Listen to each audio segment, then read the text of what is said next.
En esta fecha importante, hoy 5 de noviembre, a 2 días de la conmemoración de los 210 años de la batalla de Suipacha, me permito en primer lugar, a través de esta pantalla, dirigirme a todo el pueblo boliviano y rendir el homenaje máximo a esta batalla que constituye el nacimiento del concepto patria y el nacimiento de lo que va a ser 15 años después, el nacimiento de una república llamada Bolivia.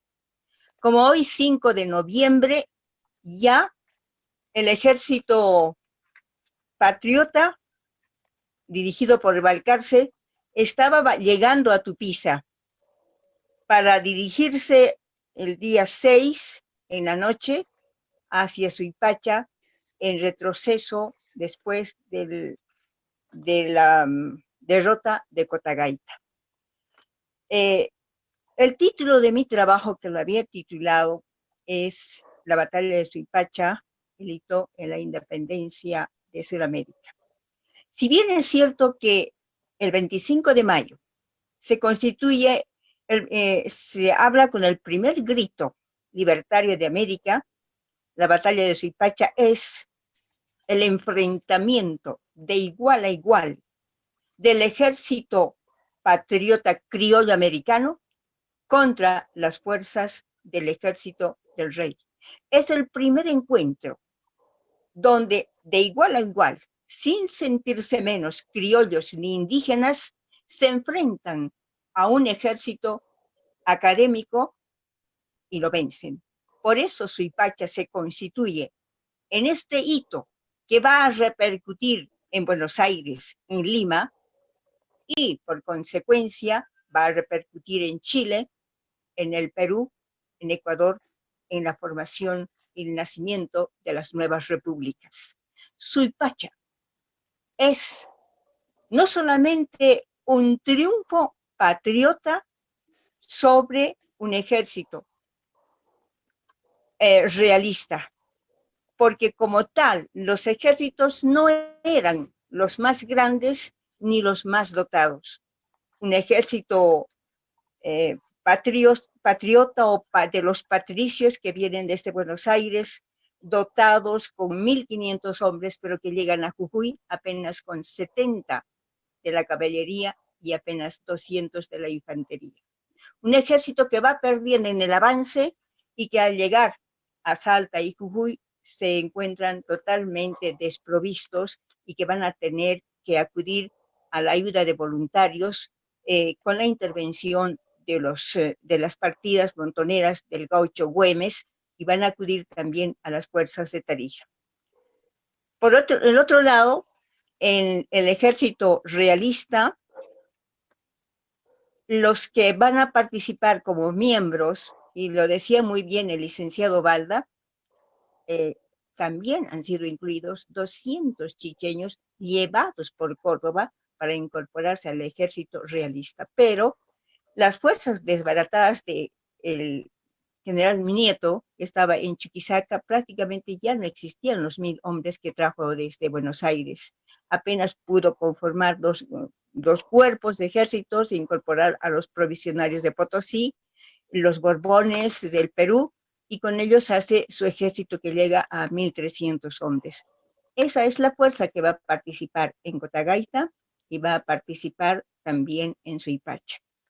Pero, ¿por qué se realiza esta batalla y llega a ser en Suipacha la batalla? Comienza en Cotagaita el primer encuentro, pero ¿cómo llega a resultar esto en Suipacha? ¿Por qué? ¿Y por qué los ejércitos vinieron en la misma ruta dirigiéndose al mismo lugar? ¿Por casualidad? ¿Por circunstancias de ruta o por qué? Retrocediendo la historia y revisando los antecedentes, que me cabe hacerlo aunque no estaba en mi perspectiva de hoy, pero creo necesario, porque el público debe conocer, nuestra Bolivia debe conocer dónde comienza la reivindicación de la libertad americana y la fundación de una patria llamada Bolivia. Ciertamente, ya lo dijo mi antecesor, el concepto ideológico de libertad, de independencia en el sur del departamento de Potosí, que antes era la Intendencia de Potosí, y más antes, hablado solamente a la audiencia de Charcas, el sur, el partido de Chichas, Tarija, Chuquisaca en el sur, el noroeste de las provincias del Plata, totalmente golpeadas por la economía y por la explotación de los españoles por la minería, porque la minería en 1700 no solamente es el Cerro de Potosí. A partir del segundo periodo de la Plata, la minería va a crecer en el sur y por eso es que también el comercio y el transporte de Lima a Buenos Aires se intensifica. La importancia del partido de Chichas es absolutamente determinante para la política de Lima y la política de Buenos Aires. En ese contexto, cuando se producen los primeros levantamientos indígenas de 1700 con Tupac Katari, Amaru, Chichas ya había vivido levantamientos en contra de la explotación española. Pueblo Viejo, que mató al primer encomendero de la zona. Luego, en 1625, otro movimiento indígena en San Antonio de Lipes decapitan al gobernador, corregidor de San Antonio, que es una gran mina de plata en ese tiempo, y a su esposa la tienen como servidora de los indios. Y en 1781, el gran movimiento de Pedro de la Cruz Condori, nuestro líder de Chichas, que está buscando la insurgencia, no está buscando, está haciendo insurgencia en la línea de los Katari. Y revienta justamente en Chocaya, más antes en Portugalete, otro movimiento indígena que llegan a acabar con 3.000 españoles, un gran movimiento en la ciudad en ese entonces de Portugalete, que tenía más de 50.000 habitantes, que se llamaba el Segundo Potosí en ese periodo. Es todo este movimiento de insurgencia se va a sumar luego, casi el último, con Luis Lasso de la Vega, cuando toman Tupiza con cerca de 10.000 indios y también acaban con el corregidor decapitándolo. Todo este proceso de insurgencia libertaria está presente en 1809 y 1810, por eso es que cuando en Buenos Aires se declara el 25 de mayo de 1810, se conforma la Junta Tuitiva de Buenos Aires. ¿Qué pasa? Lo que les interesa a ellos es que la audiencia de Charcas con el Potosí deben pertenecer y deben estar en esta nueva nación que se va a conformar con la Junta Tuitiva de Buenos Aires, porque dentro del Virreinato de La Plata estaba la banda El Paraguay, la audiencia de Charcas, que son provincias que no habían aprobado a la Junta Tuitiva de Buenos Aires. Las otras provincias de las provincias del Plata, del ex virreinato, sí aprobaron el gobierno de la Junta, pero la audiencia de Charcas, el Paraguay y la banda oriental no habían aprobado. Por eso es que a la Junta de Buenos Aires le interesa, le preocupa, y sobre todo que la audiencia de Charcas apruebe y esté de acuerdo con este nuevo gobierno autónomo conformado en Buenos Aires. Por eso van a formar el ejército patricio al mando de Juan José Castelli, aunque vino con otros comandantes hasta Córdoba, pero por situaciones de insurgencias del ex virrey Liniers en Córdoba se hacen cambios y por eso es que llega al final al Alto Perú, Castelli y general Balcarce para comandar el movimiento bélico. Ahora, Buenos Aires, cuando envía al ejército patricio al Alto Perú o a la audiencia de Charcas, le encomienda y le instruye al general Balcarce tomar Tupiza. He aquí el comienzo de por qué Suipacha va a constituirse el núcleo del encuentro, o sea, el lugar geográfico. ¿Por qué Tupiza? Tupiza se convierte en la entrada al Alto Perú. Es el lugar donde se provee los recursos, de donde llegan los recursos a Buenos Aires el transporte. Por lo tanto, para entrar al Alto Perú se debe tomar Tupiza. Por el otro lado, Lima, a través del virrey Abascal, le encomienda a Goyeneche que tome Tupiza. Y para ello le había mandado ya a La Paz con 5.000 hombres, pero cuando estaba en La Paz le indica que vaya a Tupiza a tomar Tupiza para evitar la entrada del Ejército Libertario de Buenos Aires. Por lo tanto, las dos fuerzas, tanto patricias de Buenos Aires, tenían como meta llegar y tomar Tupiza.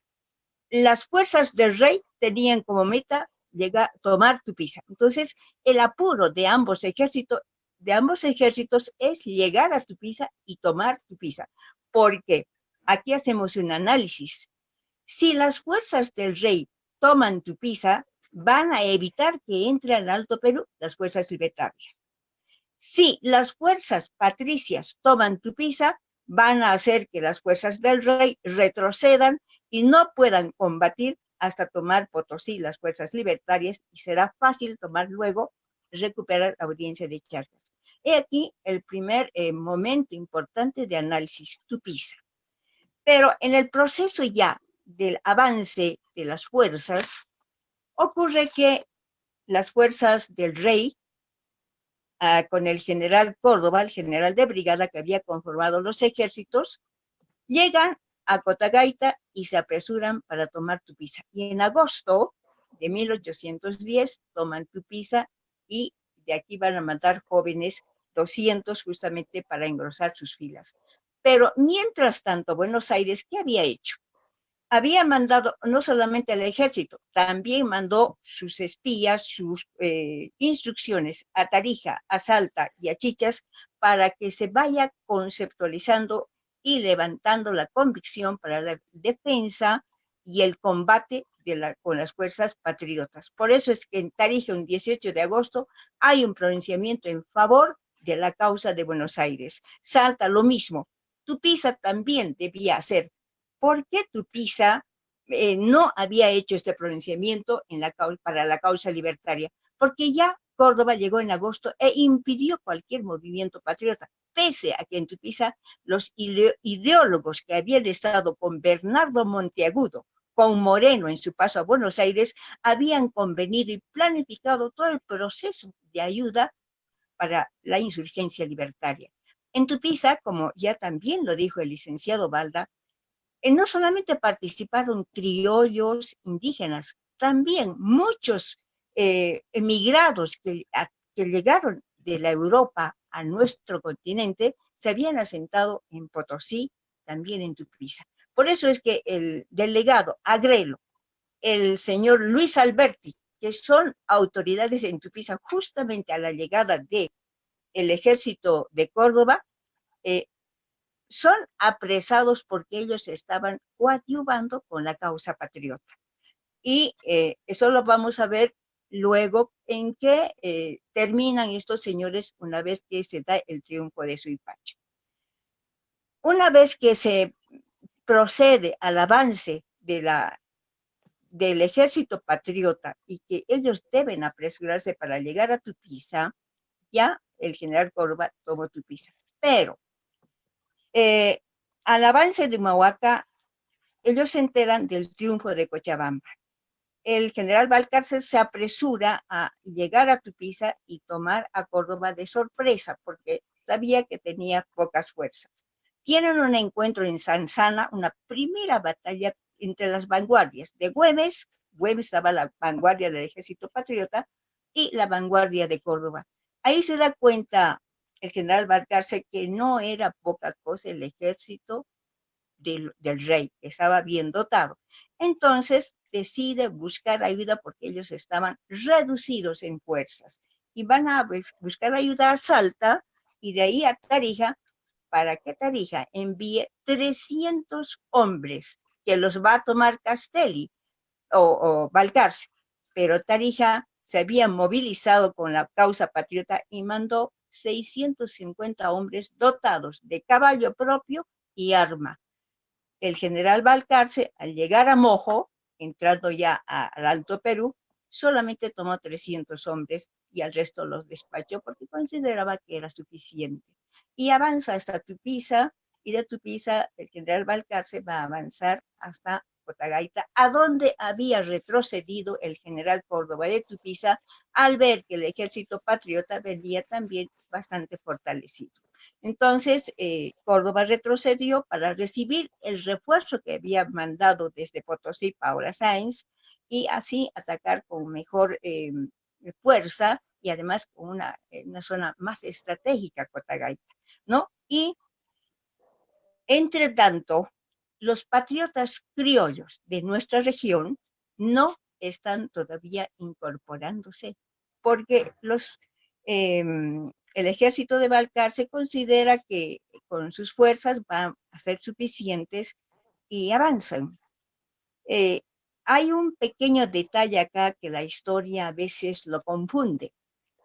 El ejército que ha traído el coronel Larrea de Tarija, que se queda con solamente 300 hombres, sucede que ellos van a avanzar por otro camino, por las ramadas, y el general Balcarce avanza por la Almona, y llegan a Cazón el momento en que deben reunirse las fuerzas. Larrea todavía no había logrado llegar hasta Cazón, y el apuro de que las fuerzas realistas ya estaban listas para el ataque hace que el general Balcarce se apresure a entrar al campo de combate sin que las fuerzas de Tarija en su totalidad se incorporen a su contingente. De manera que el 27 de octubre entra la fuerza patriota con Balcarce y se encuentran con un muro totalmente parapetado que les impide inclusive tomar agua en el campo de Bellavista. Y así sucede la batalla de Cotagaita, que más que un combate al final, después de 4 horas, es un sitio, ¿no? Y al final, y ya cuando llega Larrea en la última parte con sus hombres, ayudan a poder defender porque ya los realistas estaban tomando el parque del ejército de los patriotas. Defienden eso y el general Balcarce decide pues retirarse del campo de batalla. Y ciertamente acá tiene mucho que ver también los criollos indígenas que participan, que decía uno de los exponentes sobre la batalla de Cotagaita. Tiene mucho que ver nuestra gente criolla, y son justamente Cirilo Cuevas y 3 peones de Salo, que esto es acá cerca de Tupiza, quienes van a estar de servidores de los caballos del general Córdoba. Y cuando termina la batalla, las acciones de Cotagaita, ¿qué hacen ellos? Toman todos los caballos y los botan lejos, de manera que cuando quiere hacer la persecución a los patriotas y general Córdoba, no hay los caballos. Eso retrasa la persecución y les permite a los patriotas llegar hasta acá. Son un poco totalmente preocupados, desorientados, porque no esperaban ese resultado en Cotagaita. Y dice la historia textualmente, llegan a Cazón y no saben qué hacer, por dónde dirigirse, a dónde ir. Ya a los 2 días vienen las fuerzas del general Córdoba en partidas de 150 y 150 y les hacen el combate a los patriotas, que felizmente Larrea y Güemes van defendiendo mientras el general Balcarce va avanzando y retrocediendo hasta Tupiza. Pero ahí viene la participación ya de las fuerzas chicheñas a través de Pedro Arraya y los hombres aguerridos de cada una de las comarcas, así las conocemos en nuestra región, de Salo, de Esmoraca, de Talina, Nazareno, Moraya. Los mejores hombres se preocupan y van a venir a reunirse con Pedro Arraya y ofrecerse para luchar junto a los patriotas porque se enteran del resultado de Cotagaita. Y le ofrecen justamente en Cazón, se acercan a Güemes porque ya Pedro Arraya tenía relación con Güemes y se ofrecen estos jinetes chicheños porque ellos van siempre con su caballo propio y sus armas para ofrecerse y entrar a combatir con las fuerzas patriotas frente a los realistas. Y además le dan este consejo, porque en Chichas, el sur, este valle, donde están los jinetes campeanos, vaqueanos de la tierra, dominan los terrenos el vado. Entonces, sucede que vamos a estar en el avance hacia Suipacha, retrocediendo por consejo de los vaqueanos de Tupiza, llegan a Suipacha y se procede al enfrentamiento. Pero ahí sucede también otro evento trascendental. Se suman a los 100 chicheños, se suman 200 hombres de Suipacha al mando de Desario Alfaro, que son criollos y hombres de pueblo, que viendo cómo está destrozado el ejército patriota, se suman con todo lo que tienen, machetes, lanzas, algunos tenían bayonetas, y van a incorporarse a la ayuda el 7 de noviembre. El 7 de noviembre, en la persecución que tienen el general Córdoba, el 5 están acá, les decía, los patriotas, avanzan rápidamente hasta Suipacha, el 6 les sigue por detrás el ejército realista y el 7 se produce el gran encuentro. No era fácil, pero acá ha tenido mucho que ver la participación de nuestras fuerzas regionales.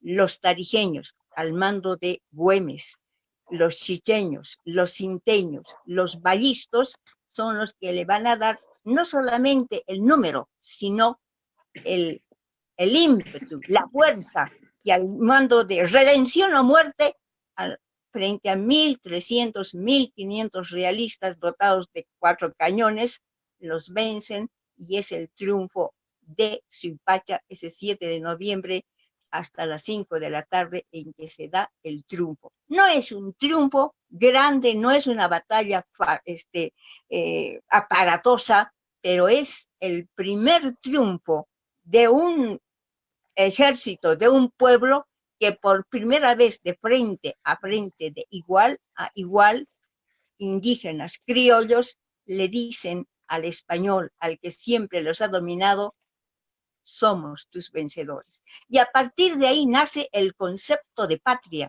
y ese concepto de patria que repercute en Buenos Aires y que le dan a Chichas, a Tupiza le dan el escudo que dice la patria a los vencedores de Tupiza, porque Tupiza representa para Buenos Aires, representa para la audiencia de Charcas, representa a la larga para Lima, para Chile, la independencia. Si no se hubiese ganado la batalla de Suipacha, ¿qué pasaba? Este es el análisis. No se ganaba, perdían nuestras fuerzas patriotas. ¿Qué pasaba con el ejército de los realistas? Llegaba Goyeneche por detrás con la cantidad de hombres que tenían, avanzaban hasta Córdoba, retomaban Buenos Aires y se reinstauraba la monarquía. Eso es lo que pasaba. Si no se ganaba esta batalla de Suipacha, esa es la importancia de Suipacha. Si no se ganaba, Bolivia hubiese nacido. ¿Pero cuándo? Porque a partir de Suipacha comienza esa gran guerra de los 15 años, sostenida, realizada durante los 15 años, 16 años, donde acá en Chichas. Por eso digo siempre, y lo dije en mi libro y en otros documentos, donde se realizó la construcción de la patria. Se realizó día a día, 15 años, de Potosí a Tarija y Chichas y el sur de Chuquisaca. La patria la construimos con sangre, entregando nuestras cosechas, entregando nuestro dinero y nuestra gente durante 15 años para quedar Chichas, el sur de Bolivia, pobre, desahuciado e ignorado en la constituyente, porque nos ignoraron al fundar la república. Tarija no estaba, Potosí fue representado, pero Chichas, que hizo la guerra, no estaba figurado.